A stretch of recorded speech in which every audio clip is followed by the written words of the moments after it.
Welcome to the She Said Privacy, He Said Security podcast.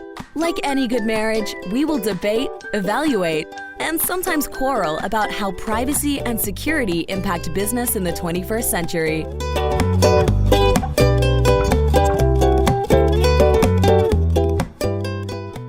Hi, Jody Daniels here. I'm the founder and CEO of Clover Advisors, a certified women's privacy consultancy. I'm a privacy consultant and certified informational privacy professional and provide practical privacy advice to overwhelmed companies. Hi, Justin Daniels here. I am passionate about helping companies solve complex cyber and privacy challenges during the life cycle of their business. I'm the cyber quarterback helping clients design and implement cyber plans as well as help them manage and recover from data breaches. And this episode is brought to you by Clover Advisors. We help companies to comply with data privacy laws and establish customer trust so that they can grow and nurture integrity. We work with companies in a variety of fields, including technology, SaaS, e-commerce, and media and professional services. In short, we use data privacy to transform the way companies do business. Together, we're creating a future where there's greater trust between companies and consumers. To learn more, visit redcloveradvisors.com. We have a fun episode for you in store today. Indeed, especially since you're wearing your special penguin socks. Really like to talk about my penguin socks. You know what? I am cold. It doesn't matter that we live in Atlanta and it is warm outside. I am cold and I have cute feet now. Okay. Well, today we have a great guest. We have David Kruger, who is the co-founder of Absio Corporation, co-inventor of software-defined distributed key cryptography. He has 30 plus years of experience in two disciplines, safety engineering and software design and development. David, welcome to the show. Howdy. Well, David, we always like to start with understanding how people got to where they are. So if you can, share a little bit about your career and how that evolved to Absio. Well, as I said, I've had kind of a weird dual track career. Back in the 80s, I was beginning to do some software development work and got contracted by a company to develop a safety management system for them. So I got into safety and software development essentially in the same time in the same project. And that dual track has kind of continued since then. I've been largely involved in safety and security in the physical industries, in transportation and chemical plants, mining, you name it. But all during that period of time, I was also having to develop software or manage software development teams because we never could quite find the tools that we needed to do what we needed. So we ended up writing a bunch of, custom software, some of which was just used in-house and some of which was sold to third parties or resold. So that's sort of the background. So I've always had those two things running in parallel with each other, which does give you kind of a different viewpoint around safety and security problems. Absolutely. So, David, why don't we start from the top and talk a little bit about your thoughts around what does data ownership mean in terms of what you're doing, and what is securing data at creation? What does that really mean? Okay, so this is where the safety engineering portion comes in, and this is the thing I think that is sort of the fundamental message. If anybody listening to this gets this, hopefully this is their takeaway. Data is physical. Right? We don't see it. When you're a safety person, you're always looking at some kind of hazardous substance, some kind of hazardous tangible material, something that you can see, taste, feel, touch, that type of thing that's inherently hazardous, and you want to be able to always keep that under control. That's the goal of safety. It's more preventative than mitigative, right? You want to keep the genie in the bottle at all time because you're dealing with a hazardous substance. Well, we don't tend to look at at data as hazardous. As physical, as something that's physically hazardous. But when you stop and think about it for a moment, data is, to coin a phrase, quantum small, right? It's not something that we can perceive with our eyes, but it's, patterns that are impressed, binary patterns that are impressed on matter, in the case of, say, a DVD or a DVD, or a pattern of energy. But it's as physical as a brick. So if you start from the sort of the basic thought is, this is a hazardous material. If this information gets into somebody's hands, or the digital physical representation of information that we can perceive in our minds gets into somebody else's hands, or is that's not supposed to have it, or is used in a way that I don't want it to use, it becomes hazardous to me or to my company. So we set out from the get-go when we started this company to treat data as a physical hazardous object, with the safety goal of never, ever letting that data get out of control. So that's the basic thinking behind our approach. So in a follow-up to that, when we talk about securing data at creation, what is meant by that? Okay, we got data is always in one of three states, right? It's either in storage, or it's in transit, or it's being used, right? And if there is something that's inherently hazardous about data, let's say it's a piece of intellectual property that a company owns that they really, really want to keep secure, keep secret to them, that control needs to be able to start, that securing needs to be able to start the moment that digital object is created. Whether that digital object is a semi-structured or structures is irrelevant. It's information bearing, and that information can be hazardous if it's used by the wrong people or used in the wrong way. So if you're going to control it because it's hazardous, you really need to do it at the moment that it's created. And then you need to persist that control throughout its life cycle, no matter what state it's in, because if it ever gets out of control, it can do you or your company harm. That's a really interesting analogy to the hazardous arena. I think it's actually not that's an important point. It's not an analogy. Data is physical. Data is real, right? It has to be physically controlled. Well, I understand. I think a lot of people, though, might not have equated that to if it was a hazardous chemical and what would happen. I think the explanation that you provided, where data, if you thought about a hazardous chemical and you let a hazardous chemical out, significant physical damage can happen to a human, and people, as you had in your safety engineering background, would protect that data, not data. See, very confusing. Would protect that situation to never let that chemical out. And as you're explaining that if people understood that data is physical, just like in this other arena, they would look at it, I think, in a very similar fashion. Whereas I think today they don't necessarily think of it that way. So when I say analogy, I think the explanation to me is analogous. I understand what you're saying where it is physical. I think many people, that's a new concept for them. And I think the comparison to the chemical piece is very unique and will help people really understand that concept. Yeah, I've done a series of articles that are ongoing for Forbes that all start with the physicality of data and something else, because that basic construct, I think we found that to be most helpful for people to understand, that you approach this from again more of a safety than a security standpoint. Security tends to be reactive rather than proactive.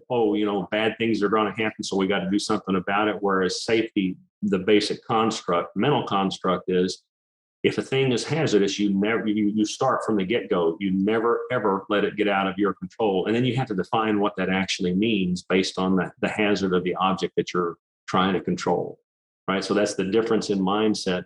And it's subtle, but it's, in our view anyway, it's a critical distinction that people unfortunately don't make. So we know that Web3 has been in the news a lot lately. And one of your co-inventions is really talking about distributed cryptography. And it would be really helpful if you could explain for our audience, what is distributed cryptography? Okay, so so software-defined distributed key cryptography. What we saw that was problematical about cryptography, and it goes right back to your question, Jody, and then the physicality of data. If you were going to control some particular piece of data throughout its life cycle, right? If you were ever, again, the basic goal was to never let it get out of control. You had to be able to create the key at the moment that you created the data. Because, again, you got three states of data. It's either in storage, it's in transit, or it's in use. So distributed key cryptography was designed to allow the application or enable the application to create the keys that it needed to be able to make sure that data never got out of control. So you couldn't have a reliance on a connection. You couldn't have a reliance on a piece of hardware. Right, you needed to be able to create really strong keys, and then to do that, to meet that goal, you had to break one of the cardinal rules of cryptography of cybersecurity. Had to figure out a way to safely store the keys with the data. So one of our patents is for an obfuscating file system. So when we create a piece of data, a piece of software that uses our product creates a piece of data, creates the key for it, encrypts it, say sticks it in storage. They're on, let's say, on a local drive or up in the cloud, wherever. We're agnostic as to where that's located. If you are able to break into that computer and look at the file store, what you'll see is just this bunch of randomly named, randomly located, nonsensically named digital objects. You can't tell what's what. You can't tell which is a key. You can't tell which is content, that type of thing. And the reason we did that was so that you could safely store keys and content together. And then the keys would always be able to accompany the data, but you couldn't independently discover which one was which unless you did some kind of brute force attack, which would be computationally very expensive to do.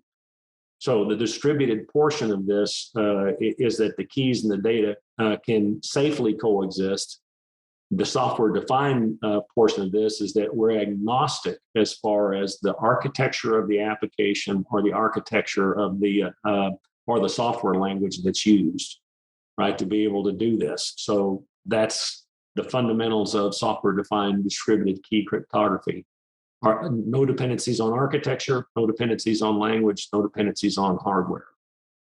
So it sounds like when you're talking about this distributed cryptography as it relates to deploying of your product, if the key is with the data, then I assume then there's a separate key that mates with the key that's associated with the data to unlock it when you want to use the data or otherwise view it. Yeah, the relationship between the keys and that is kept in an encrypted database, right? So, and again, so there's, again, go back to these three states of data. Actually, security for data and storage and use is pretty simple. I mean, we know how to do cryptography. We know how to do public key infrastructures and things like that. There's nothing that's really new about that.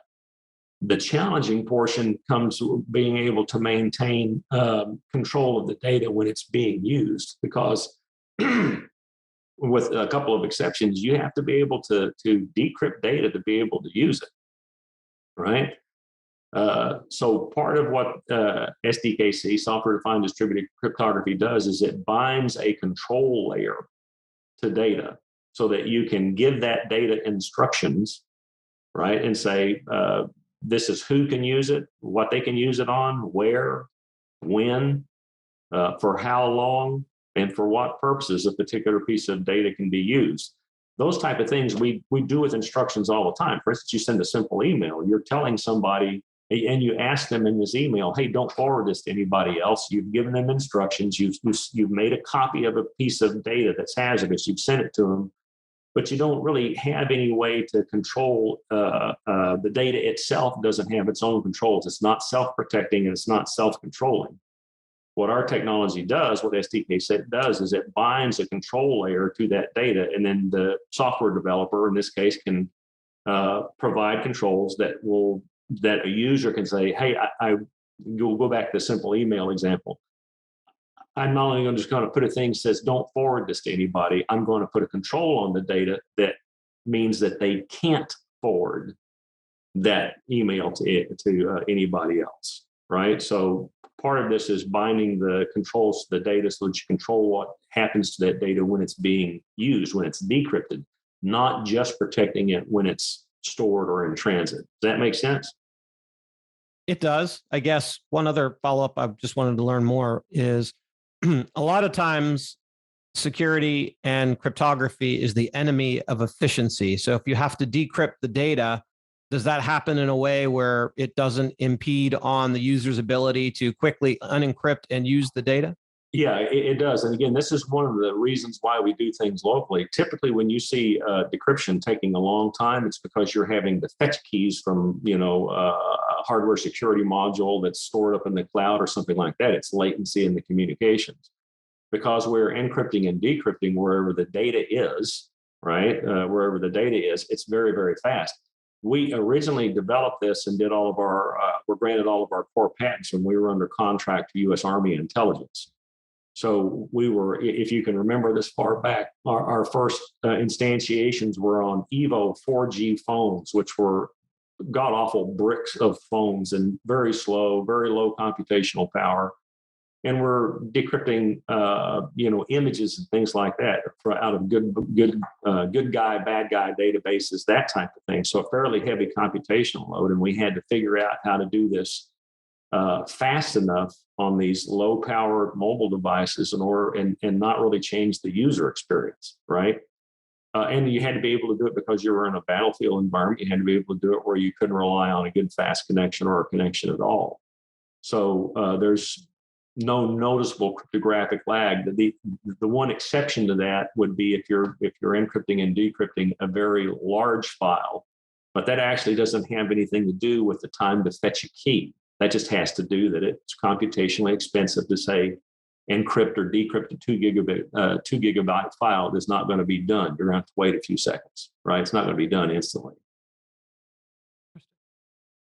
Can you share a little bit about how your technology would work in practice? So maybe, for example, identity access management or secure messaging, or if there's another example that you want to share.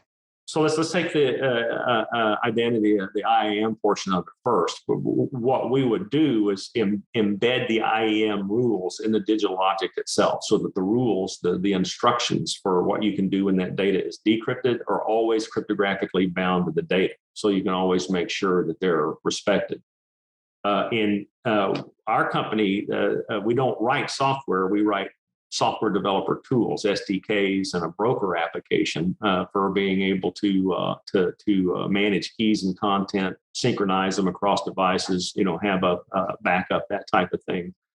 So really, any kind of application where you've got control of both sides of the application, and you want to make sure that data is secured, and you want to make sure that it is can only be used in the way that you want it to be used, that's an application that would use our technology. And of course, that could include any kind of secure messaging app.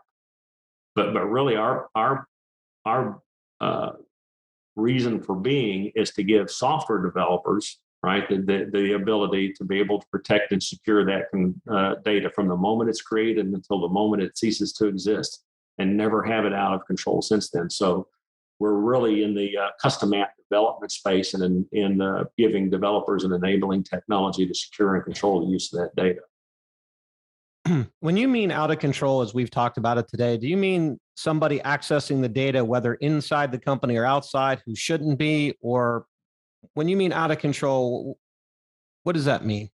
Okay, so basically, the object of every cyber attack. I mean, we talk about protecting the network and things like that, but cyber attackers aren't after our network. If they want one, they can go buy their own, right? I mean, the object of every cyber attack is being able to gain control of data and do something that data's owner doesn't want done. Normally, the most common thing is to make a copy of that data. We talk about sending people a file. We don't send people files. So, I mean, it's not like you take a can of peas off of your shelf and you see that it's missing. We make a copy and we send them the copy, right? So the goal, say, in stealing data is to be able to make an illicit copy and transport it out of there. So the goal, again, is to never have that out of control. Even if they get a copy of that data, if they were using Absio technology, it would be an encrypted file with its own unique key. If they get a copy of that key, of that file, they can't do anything with it. Theoretically, they could brute force encrypt it, but that's very, very unlikely to happen, right? So it's about being able to control that a copy that's gotten from storage or a copy that's intercepted in a transmission, and be able to control it when it's decrypted, when it's being used, to be able to give the instructions and have them bound to the data so that the software that has permission and the user that has permission to decrypt that data can only use that data in ways that the owner of the data has permitted them to do. That's what we mean by staying in control. Nope, that's what I want to understand. I wanted to make sure you're happy. I'm just trying to learn. I'm learning some new ways to think today. I'll ask you a question. Does that definition of control and then that definition of security and stuff, does that make sense to you?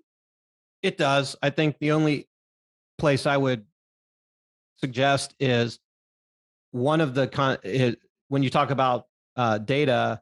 A typical ransomware attack, when they encrypt the network, they're basically denying you access to your data. They may not exfiltrate it, but again, you're not controlling your data because a threat actor has come in and now is denying you access to what you need in terms of your data to carry on your business. Yeah. Again, ransomware is sort of a separate issue and sort of not. Part of a thing that's maybe useful to think about, and we always recommend. It's difficult to do, I'll tell you that. But there's 3 attack surfaces in general categories, right? You have to compromise a data object, you have to compromise a user, you have to compromise hardware. So when you look at ransomware attacks, from our 2 cents, it's always a failure of authentication. You fail to authenticate the user or the software or the hardware, and thus you're subject to ransomware attack. And we really can't help with that. That's a separate issue. No, that makes sense. Jenny? Sure. So David, if someone wanted to learn more about all of these, are there tools that you might suggest for someone to learn a little bit more? Are there some communities or other resources that people could learn? Well, our target market is really software developers. So for software developers, we're going to have a pretty typical structure on our website. Go to docs.absio.com, and all of the developer documentation is right there. It's pretty well done, even if we do saw ourselves. And of course, if people want a code demo or something like that, or want to know if we can help them in a particular use case, they can reach out to us, and we'll be delighted to talk to them. Excellent. And we always like to ask someone, now we've talked a lot about securing data objects, perhaps a different tip. So what might be your best privacy and security tip? Perhaps you're out with friends, they hear what you do, and you would tell them to do what with all of their data? Get yourself a secure messaging app, a well-done secure messaging app, and abandon email to the extent necessary. SMTP email is the giant sucking chest wound of cybersecurity. Justin really likes that comparison. It's a 40-something-year-old protocol that was never designed to be secure, and you can put patches on it, and you can, put a shiny coat of new paint on it, but it is the Swiss cheesiest of all communication protocols. So to the extent that you can can do Signal or something like that for your personal communications. If you can go out and get a third-party secure messaging app that's capable of managing and controlling files, and there are a few of those around for your business, use them. But to the extent that you can, abandon email. It is just an accident waiting to happen. And I'm saying that as a safety guy. It's an accident waiting to happen. It's going to hurt you if you use it long enough. You mentioned on the business side that there's a couple out there. Can you share a few that you think highly of? Yeah, I think one of the ones that I think pretty highly of is Wired.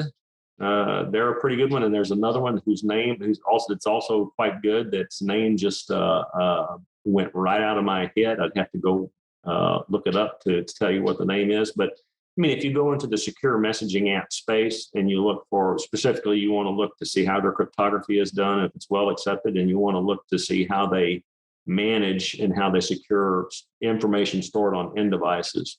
There's a pretty good variety of them out there. Pick one, use it right, and try to discourage the use of email as much as possible. Several of them will have a free client, web client that people who don't pay for the service can use, and that's fine. But if you're doing any kind of serious business information, sharing where you as a company are liable to what people that you transmit your information to do it, where you have sort of an audit relationship and stuff like that. Just, it's be painful, maybe a little bit expensive, but get off of email. We know that that's the primary vector. Most cybersecurity attacks start with email. So again, simple safety guy right here. If it's dangerous, quit fooling around with it. There you go. Email is toxic waste. I like it. Well, David, thank you so much for being on our program today. If people want to connect or learn more, what's the best way to do that? Just go to our website. We have a contact form. It's Absio, ABSIO, Alpha Bravo Sierra India Oscar.com. Little pilot lingo there for you. And just reach out to us. You got our phone numbers and our email and the contact form. We'd be delighted to talk to you. I remember when you actually used to call an airline and talk to someone and they would give you the confirmation number, and that's exactly how they would do it. So anytime I do the same, I always think that I'm an airline person. well, I'm a pilot, so we think in those terms. So there you go. Absolutely. Well, David, again, thank you so much. We really enjoyed the conversation. Thanks, you guys. You guys have a good day, and I hope your feet stay penguin and warm. Thank you. Thanks for listening to the She Said Privacy, He Said Security podcast. If you haven't already, be sure to click subscribe to get future episodes and check us out on LinkedIn. See you next time.